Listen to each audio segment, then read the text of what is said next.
Hi folks, the sun is out, which can only be a good thing. In today's video I'm going to be showing you how I built these barge boards to match the traditional ones that were here when the house was built. Stick around and I'll show you how I did it.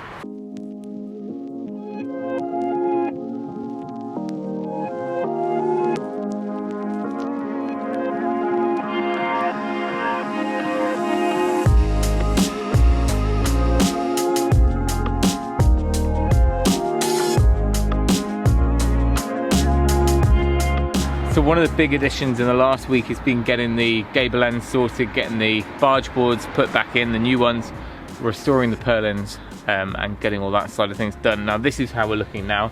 What I've got is a 9-inch redwood board, and then I've used a architrave type redwood on top there to give us that moulding. I've put a chamfer on the bottom with the Rafter. Now fortunately we could pull back enough of the membrane back about a rafter and then we could fix in from behind, so we haven't got endless amounts of fixing visible to fill.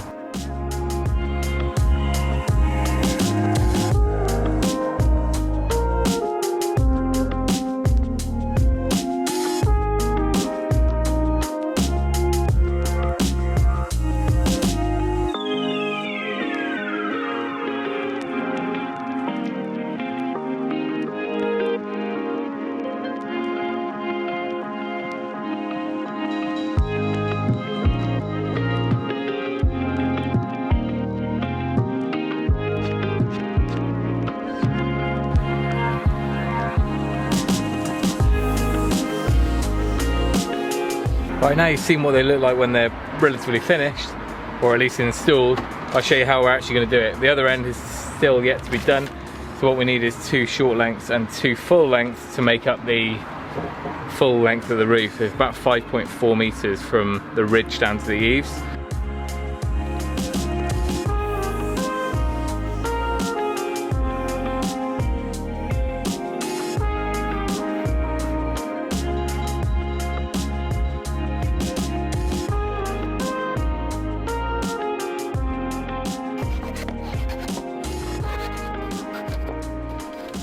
So there's a slight difference here depending on which way you're going to do your verge. Because of the route I'm going, with the barge board being flush up to the slates, I need to cut my battens flush with the last rafter. Ordinarily, with an undercloaking system, you would carry them onto that, so you would leave them a little bit longer. So for that reason, I've cut them off at the rafter. I'm also pushing down on them to make sure that when I fix our barge board to that rafter, that they are pretty much flush with the top of the battens. So by clamping it in position all the way up to the ridge, I can then get a perfectly plumb line to cut our angle on the end. There's a few ways of doing that, but that's the easiest way that I could come up with. I then took that cut, did the same on the other side, and then put some biscuits in there. Now the biscuits aren't really structural, they're just helping align things, and obviously the physics of just the way that the barge boards are falling, they can't really go anywhere, and that join is going to stay pretty tight. Now I wasn't easily going to be able to source 6 meter long lengths of timber, especially in nice straight lengths. So what I ended up doing is putting a join in about 1/3 of the way down. That was the most efficient use of the lengths I had. Again, I used biscuits just to make sure that the front face was nice and flat, but really it's all about how it's fixed to the rafter that's going to keep this nice and strong and structural. I also glued and screwed like a plywood plate on the back of both pieces to cover that join on the back and just hold things nice and tight, just for belts and braces. And with some good quality PU glue and also the trim above it, I'm hoping that this cap's not going to open up over time. Of course, there's lots of other methods you could use, more traditional methods or a loose tenon system like the domino, but try as I might, I couldn't persuade myself that I needed to buy any more tools. This roof is really hurting my wallet enough as it is.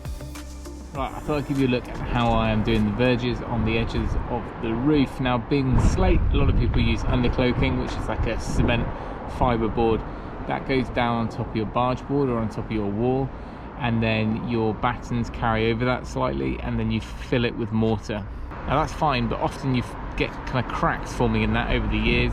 That allows water in, that can get to the battens, and the whole thing can look a bit messy. More traditional routes, certainly here in Somerset and also over the bridge over in Wales, you tend to find that the slates are just carried over on top of the barge board on their own, and that's fine, but you don't want to get water caught between the slate and the timber. Now this is how I've gone about avoiding that, and in theory I think it will work just fine. So the two products I'm using are this, which is like a mastic butyl tape, which is double-sided. That is going to be bonded down on top of our barge board, which is already been primed, so it's kind of sealed with paint. It sticks nicely to the tape, and then on top of that I found this stuff. Now this is actually for installing in small strips between slates if you've got a very shallow pitch slate roof. It's called Easy Trim or Easy Slate, but I managed to get hold of it on a long 3-meter roll. So I'm bedding that down on top of the barges, and with these 4 rubber fins, it means that any driving rain isn't going to track under, and if it does, it'll hit this, and this terminates down in the gutter. I'm also lapping our roofing membrane on by kind of 10 mil or so onto the tape, so it's kind of trapped there, so everything's sealed.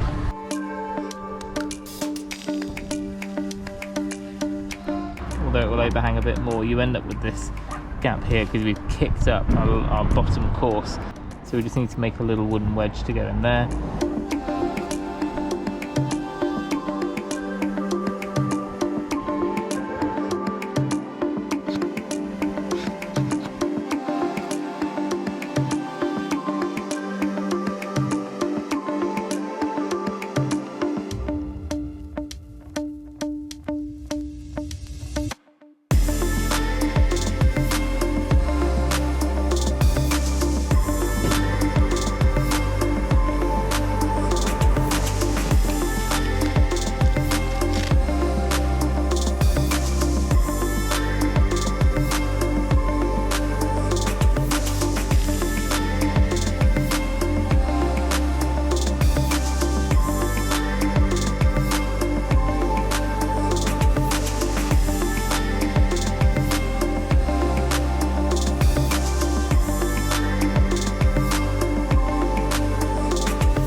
Now, although there's a lot left to do, I can kind of show you the finished article, albeit we've still got a whole load of painting to do and some bridges and stacks and chimneys to sort. I've left this long, it's slightly longer actually on the other corners, which will sit into our gutter.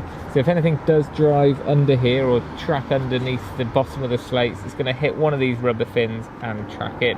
Of course, what I didn't take into consideration is the slates don't sit flat because they're double lapped, they're overlapping, and because of that you end up with a small, very small gap at the end. It's probably not even big enough for insects, and I don't think water would be an issue, but again, if it gets in that far, then everything, you know, the membrane's there, that rubber is there anyway. So what are the alternatives? Well, you could use a pre-made dry verge system, and those are either aluminium or plastic, and usually they either cap back over the slate so you end up seeing it, the trim, or they run back down the barge board. Either one I didn't want, and they might match to start with. They might be anthracite or slate colour, but looking at other anthracite stuff I've already used over the last couple of years, it does fade and the slates won't as much, so they're always going to look a little bit off. I think this is a more traditional look. And as far as the verge detail goes with the slates, you can see I've used a slate and a half, which is basically 50% bigger than a regular slate. That means you don't have to use a thin strip. So that's how that's done. Of course, the original roof didn't use these, it just had a half, I think, but they were bigger slates, so you can just about get away with it. But if you had a half of one of these, they would be a little bit too skinny and just not as safe. So early on the roof work, I rebuilt these purlins. I had to kind of splice in a section of oak on top of some of them.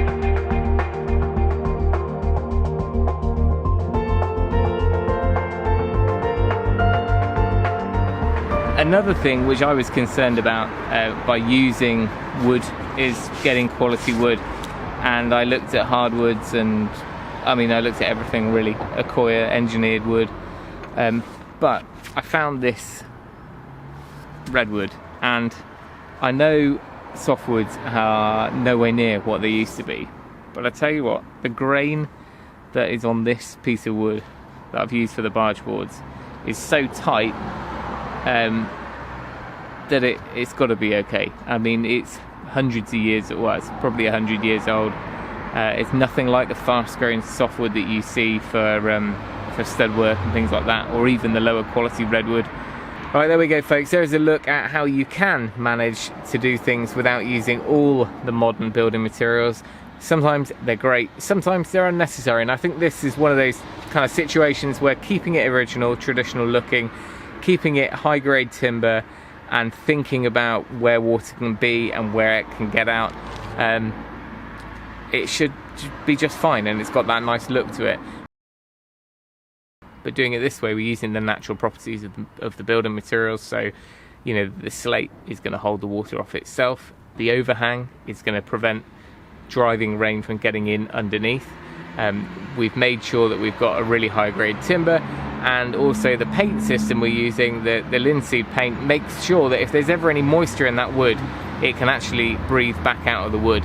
It's not like a modern plasticky film type paint, but we'll look at that in a future video. Anyway, interested to hear your thoughts on this, but thank you for watching. Remember, if you can, do it yourself, and we'll see you next time.